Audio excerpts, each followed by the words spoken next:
Is the Orlando housing market about to crash? It's a question I'm hearing almost every day from buyers, sellers, and investors. Some people are saying that, well, home prices are about to drop dramatically. Others are saying, no, Orlando real estate is still one of the strongest markets in the country. So, what's actually happening?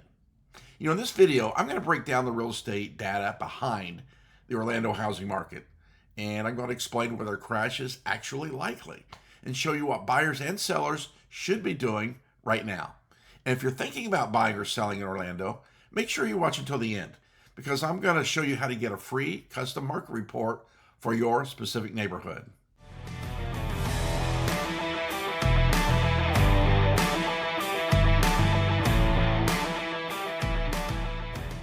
Hi, I'm David Dowell, real estate broker and real estate attorney. I've been helping people here in Central Florida buy and sell houses for, over 15, almost 20 years now. And now that question's coming up about, is there a crash in the future? Well, let's start with why people are worried. There are three main reasons that people think that the Orlando market could crash. Number one, home prices went up very quickly. See, over the past few years, the Orlando home values increased dramatically. And anytime prices rise that fast, people start wondering if a correction is coming. Well, number two, mortgage rates have increased, right? They've done that everywhere. The higher interest rates have definitely slowed the market compared to the ultra low rate environment we had in 2020, 2021. Number three, more homes right now are hitting the market. Now, inventory's been rising compared to the extreme shortage we saw during the pandemic housing boom. But here's the key question. Does that automatically mean a crash is coming? No, not necessarily. Let's look at the fundamentals of the Orlando housing market. Population growth, number one. Orlando continues to attract thousands of new residents every year. People are moving here for jobs, weather, and the quality of life. Now we've got the tourism and job growth.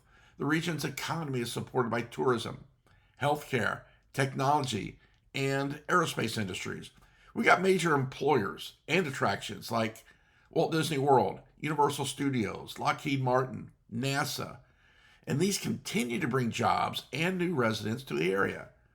And the housing supply is still relatively limited. Even though inventory's increased recently, we're still not anywhere near the levels that caused the housing crash back in 2008. Not even close. See, back then we had a massive overbuilding and risky lending. But today, most homeowners have fixed mortgages and significant equity in their homes. That's a huge difference than it was several years ago. Now, could prices soften? Yeah, sure they could. Real estate markets move in cycles.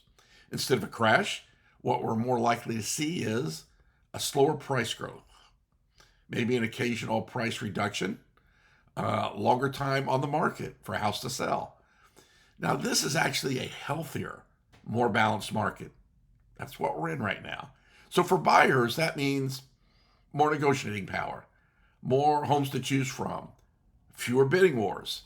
For sellers, it means pricing correctly is more important than ever.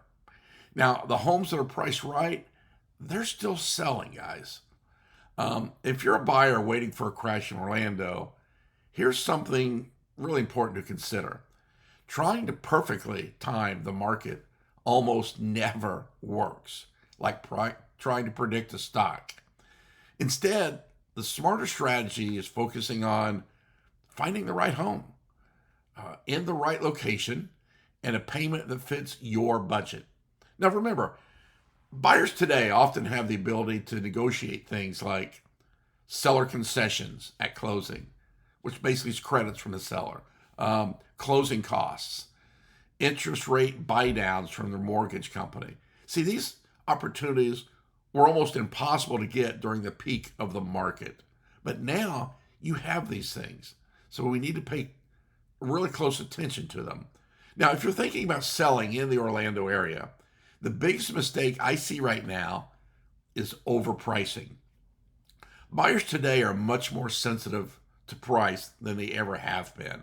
But when a home is priced correctly and marketed correctly, it can still sell pretty quickly. Now, the key is understanding what buyers in your specific neighborhood are actually paying right now. Now, if you're thinking about buying or selling in Orlando, guys, I'm happy to help. I can send you a free custom report showing home prices in your preferred neighborhood, current inventory levels, and what homes in your area are selling for right now.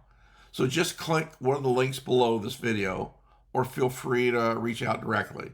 If you want more videos breaking down the Orlando housing market, feel free to watch my YouTube channel. I put on new videos there every week. I hope it helps. Thanks for joining us. Have a fantastic day.